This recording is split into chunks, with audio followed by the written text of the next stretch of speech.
उपवासातील साबुदाण्याला काय सबस्टिट्यूट करायचं ह्यामध्ये आपण काल आवर्जून भगर ह्या घटकाकडे पाहिले.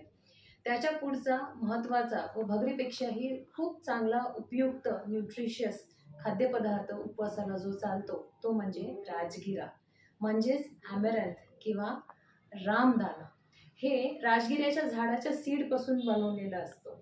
राजगिरा हा एवढा उपयुक्त आहे तर खरं तर तो गोल्ड स्टँडर्ड उपवासासाठी खाद्यपदार्थ म्हणून जाहीर करायला हवा. कारण ह्याच्यामध्ये जे घटक आहेत, जे न्यूट्रिशन्स आहेत, न्यूट्रिएंट्स आहेत, ते म्हणजे चांगल्या प्रमाणामध्ये good source of calcium, phosphorus, potassium, magnesium, zinc, folic acid, vitamin E आणि खूप चांगल्या प्रमाणामध्ये यात प्रोटीन्स मिळतात. हे सगळे घटक महिलांमध्ये ज्या हाडाच्या समस्या आहेत, ऑस्टिओपोरोसिस आहे, त्याच्यासाठी खूप वरदानकारक ठरते. म्हणून उपवासासाठी म्हणूनच राजगिरा तर चालतोच, मात्र त्या व्यतिरिक्तही जर आपण राजगिऱ्याचा समावेश आपल्या दैनंदिन रोजच्या आहारामध्ये जर केला तर हे खूप बेनिफिशियल ठरतं. त्याचप्रमाणे हे हृदयासाठी पण यातील मिळणारे मॅग्नेशियम आणि फॉस्फरस हे हृदयासाठी पण खूप चांगले असे गुण दाखवले जातात. सोबतच ह्याच्यामध्ये असलेले फायबर्स हे आणि ग्लुटीन फ्री ह्याचा जो नेचर आहे ते डायजेशनसाठी खूप हलक्या पद्धतीने चांगल्या इझिली हे डायजेस्ट होतं.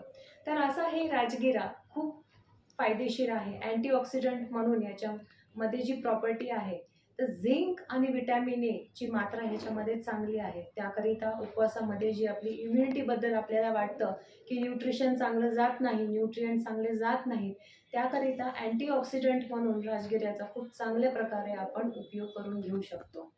तर वेगवेगळ्या कुठल्या अशा पद्धती आहेत जे की आपण राजगिऱ्याला रेसिपीजमध्ये यूज करू शकतो. राजगिऱ्याच्या भाकरी बनतात, त्यासोबत राजगिऱ्याचा चिला बनतो, थालीपीठ बनतो.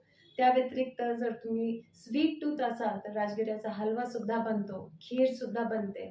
वेगवेगळे घटक बनवत असताना राजगिरा हा खूप फायदेशीर आणि खूप कमालीचा असा एनर्जी प्रोव्हाइडिंग घटक आहे ह्या उपवासामध्ये. तर भगर आणि भगरीपेक्षा एक पाऊल पुढे म्हणजे राजगिरा.